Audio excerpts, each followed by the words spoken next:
Back, guys. This is one game away from one best of 3 that will qualify one of these players for Challenger League of Season 3 for WCS. We'll see which of these guys go on to fight against Mini Razor. It's going to be a ZVP follow-up regardless. But spawning here at the bottom left corner of the map, the player at hand, making it happen in an impossible situation, it is, as my voice cracks, the red Protoss player from Mouse Sports, HasuObs. His opponent, though, in the top right from the Team Planet Key. He's green. He's Protoss. It's going to be Gungfubanda. And again, guys, like, I'm not trying to lay it on thick here. Gungfubanda, I apologize. He did. I don't even know if he's ever even heard of my cast before, but I apologized to him before, and I'll do it again. Like, this is a guy who, to date, I've only seen do cheese. I've only really seen all-ins. He was a player that, when I saw him come up on the Zotac brackets, I would groan and be like, okay, this is going to be a series, I guess. But, yeah, no, coming to this day, we've cast some PvZ, we've cast some PvP. He's playing some fantastic macro games. He's doing some really cool choices with those run-bys, segmenting off the Zealots. I love everything he's been doing today. It's not like he's doing anything that's like, oh my god, this guy's the next Korean, or sorry, Terran or Protoss Foreign Hope against all Koreans. But he's making things work in very unique ways, and I love seeing that in StarCraft 2. But HasuObs, you know, that was the game. That was the game. That's one of those matches where you're like, oh, I didn't know who HasuObs was, but now I really like HasuObs. Because he had control of that map from start to finish. But no longer on Dead Wing, perhaps maybe a little bit flustered by the way the second game got played because he was unfamiliar with the map. Gungfubanda finds himself on much more even footing coming into Game 3 on Overgrowth. And I want to remind you all, that game started with both players going DTs, something you don't see a whole hell of a lot of. But yeah, we'll see how this one pans out. The other thing too, of course, is when you go PvP, it's a slow start. It's not interesting, and that's why we talk about other things. And one of the other things I would like to talk about are the brackets currently going on. So if you guys are joining us on the broadcast, you can type ! brackets in chat, or bracket, and it should link you to the ESO ranking site for today.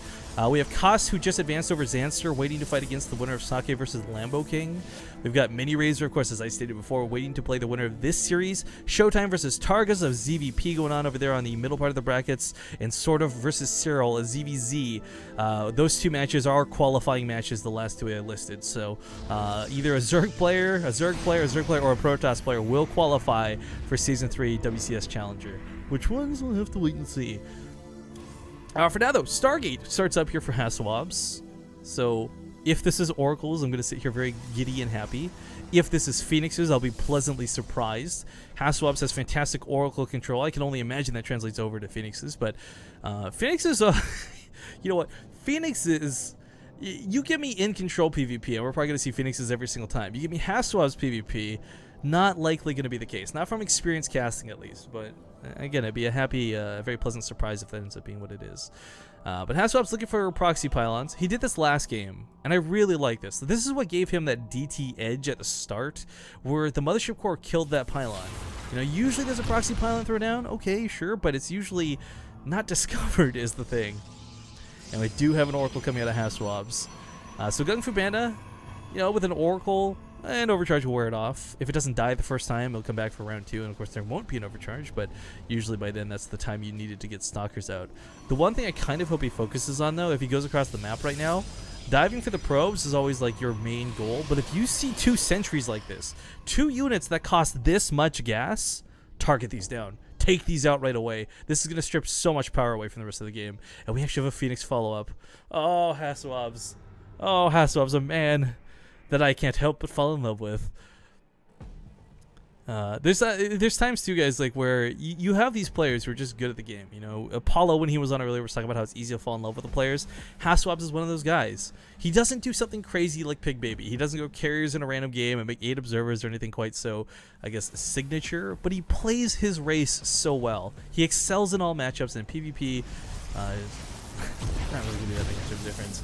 2 worker skill, 3 worker skill, 4 worker skill. Has to get out of here. Will lose the Oracle, sadly, to that Overcharge.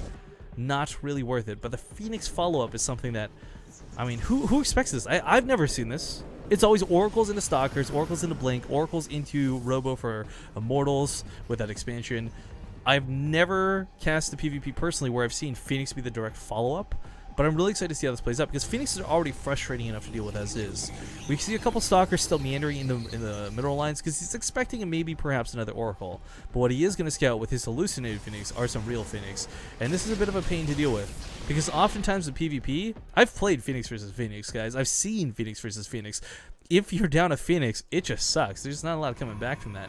But with the low count of Phoenix right now, he can't exactly kill a Stalker very quickly. They are armored units. He could pick up all the sentries, risk losing perhaps 1 to 2 of these Phoenix, but you gotta gauge whether it's worth it or not. But the one thing they will do is kill probes very quickly. So right now what he's doing is camping the mineral lines / the I guess the rally points. Oop, well, the Phoenix get a little bit low there. But Gungfubanda, recognizing that there's more air coming, goes for Blink instead. Archons are cool. They can't be lifted. They can't be graviton beamed up, but they don't have the mobility to catch the Phoenix. So the follow-up here out of HasuObs means he's cutting Phoenix production, going to stick on 4, and starts getting his own Immortals out. So Immortals are units too, by the way, that I always forget. Like, I don't know why. In my head, for some reason, I think Immortals are massive units, but they're only armored. So Phoenixes can graviton beam them, and when they graviton beam Immortals, just side note, they like dance around in the air with their little crabby legs. It's hilarious to watch. But still picking off the odd probe here and there. Gungfubanda is focus firing down the 1 weak Phoenix. That's a really smart move. But the thing is, this is just a small harass. It's buying him time. He's got a small worker lead. 11 workers have died. Cool beans. But that's not really gonna. That's not gonna come into effect for like another 10 minutes. That influence of the extra workers being alive versus dead, that really kicks in once your Immortals production's already in the way. Once you've got 4 or 5 gateways warping it rounds and rounds of units. But going back to the whole point of graviton beaming units up, you know, if you ever played World of Warcraft, to allude to another Blizzard game, you know, polymorph, crowd control, graviton beam, they're all the same thing.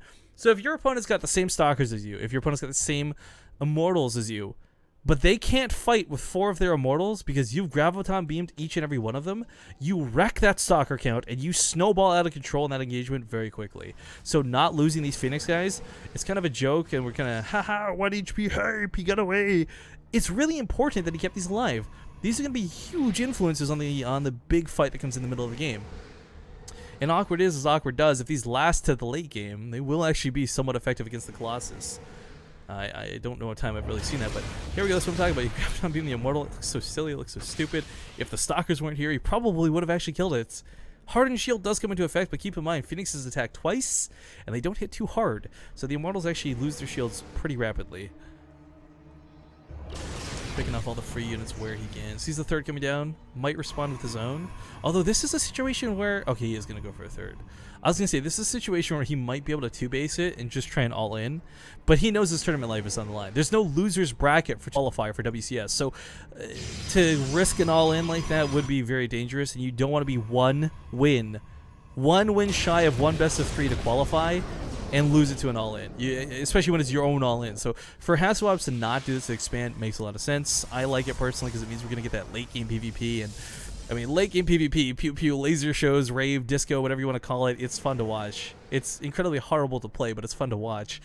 As sometimes, you know, something as small as moving one Colossus slightly to the right, having an Immortal in the right spot, or Warp Prisms, as pointed out before, can be a huge addition.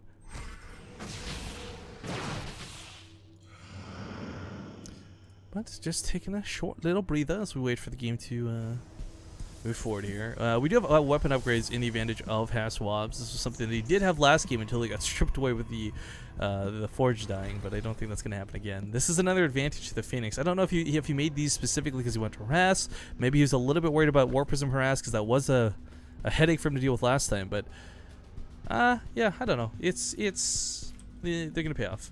He doesn't have to worry about that harass. The Templar does come in a little bit sooner here for Gungfubanda, so having those Archons will be fantastic. But HasuObs is pumping 2 Colossus at a time, guys. Gungfubanda's not even going for them. Phoenix dive in. They're probably going to just die here to kill a couple of probes. Don't know that I love this choice, but hey, you know, whatever works. I would have loved to have seen that crowd control effect come into the actual battle, but I don't think that'll be the case. Army supply value right now. The Immortal count's pretty even. The Stalker count is way one-sided here for Gungfubanda, but look at our Stalkers against non-armored units. You know, they can't exactly chew through the Hardened Shield too quickly. There's not enough of them. You know, if you've got 20 Blink Stalkers, then yeah, you just kind of blink forward and have a good time, but there's a Colossus out. There's 2 Colossus at a time, as pointed out before. They're the only units in this army that are susceptible to this, other than, I guess, his own Stalkers. I think it's the difference of AoE damage, I should say, versus health. Tanky versus DPS. HasuObs has got the damage, but he doesn't have the health. The Archons, are actually going to catch one of these Colossus completely off guard. Force fields go down, but Archons can break force. Are massive units, so crushing the force fields makes it a little bit awkward for him to deal with, relying on those units or those force fields to keep that army segmented. But HasuObs now split between two bases in a very awkward spot, not letting that Zealot run by work this time. This was a big problem last time, but now the main army is going to be a huge issue. He's pushing forward, and the Colossus, they're not cutting it. They're just not cutting it. The Zealots on top of the Immortals. The Archons are looking way better than those Colossus. I think Gungfubanda is about to knock out HasuObs. The last Colossus about to fall. He's warping in gateway units against gateway units. GG is going to be called. Gungfubanda will move on to fight against Mini Razor in the last qualifying match he needs to play today to get into WCS Challenger Season 3.